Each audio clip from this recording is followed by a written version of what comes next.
অতি সোনকালে চৰকাৰে ন্যায় দিব লাগে যেহেতু চৰকাৰৰ আৰক্ষীৰ দ্বাৰাই তেখেতে মৃত্যু সাবটি ল'ব লগা হৈছে তেখেতৰ একো দুখ নাছিলে শান্তিপূৰ্ণভাৱে তাত কাৰ্যসূচীত অংশগ্ৰহণ লৈছিলে আৰু সেই অংশগ্ৰহণ লোৱাৰ পিছতে তেখেতসকলে যি আৰক্ষীৰ দ্বাৰা যি মানে বৰ্বৰতা দেখুৱাই আৰক্ষীয়ে যিদৰে কন্দুৱা গেছ একেৰাহে 3টা নিক্ষেপ কৰিছিলে তাৰ ফলতে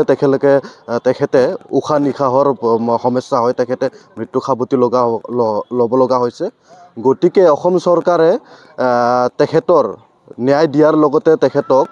তেখেতৰ পৰিয়ালটোক চাব লাগে তেখেতক ক্ষতিপূৰণ দিব লাগে তেখেতৰ ঘৰত যাব লাগে মুখ্যমন্ত্ৰী নিজে গৈ খবৰ ল'ব লাগে তো সেইটোৱে বিচাৰো ধন্যবাদ এইটোৱে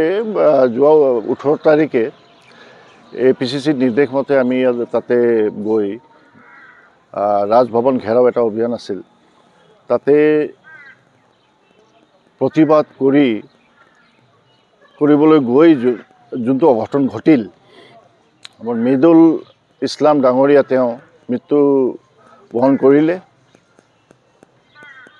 আমাৰ তাতে ৰাজভৱন যোৱা এটা ইস্যু আছিল যিমান আমাৰ জ্বলন্ত যিমান প্ৰব্লেম আছিল সেইটো বিষয়ে আমি তাতে জনাবলৈ গৈছিলোঁ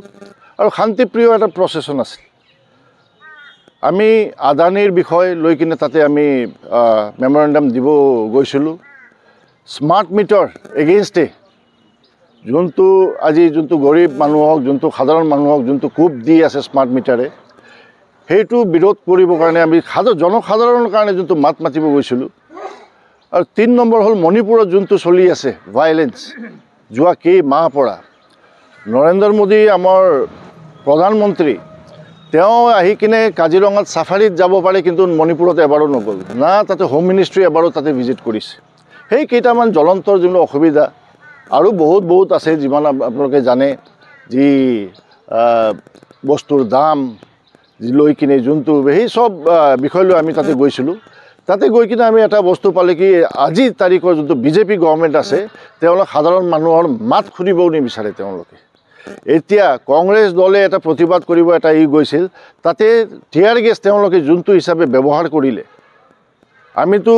আমাৰ হিচাপেতো এইটো পৰিকল্পিত নহ'লে একেবাৰে তিনিটা টিয়াৰ গেছ যদি তেওঁলোকে পেলায় আৰু তেওঁলোকে জানিব লাগিছিল টিয়াৰ গেছ ইমান এটা নহয় আমি আপোনাৰ সাংবাদিক এজন তাতে ছোৱালী মানুহ আছিল ছোৱালীক সাংবাদিক আমি যদি দাঙি যদি তাক লৈ নাযাওঁ তাইৰো প্ৰাণ গ'লে হয় তেওঁ বাগৰি আছিল তাতে সেইটো পৰিস্থিতি তেওঁলোকে আনিছে আপোনালোকেও জানে ইমান শটা আপোনালোকে প্ৰটেষ্ট আপোনালোকে কভাৰ কৰিছে চাগে এনেকুৱা ধৰণৰ যোনটো বৰ্বৰতা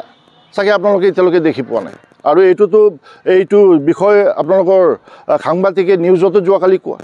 সেইকাৰণে আমি ক'ব বিচাৰিছোঁ আমাৰ মাত ৰাইজৰ মাত বিজেপি গভৰ্ণমেণ্টে তলত পেলাব নোৱাৰে যিমান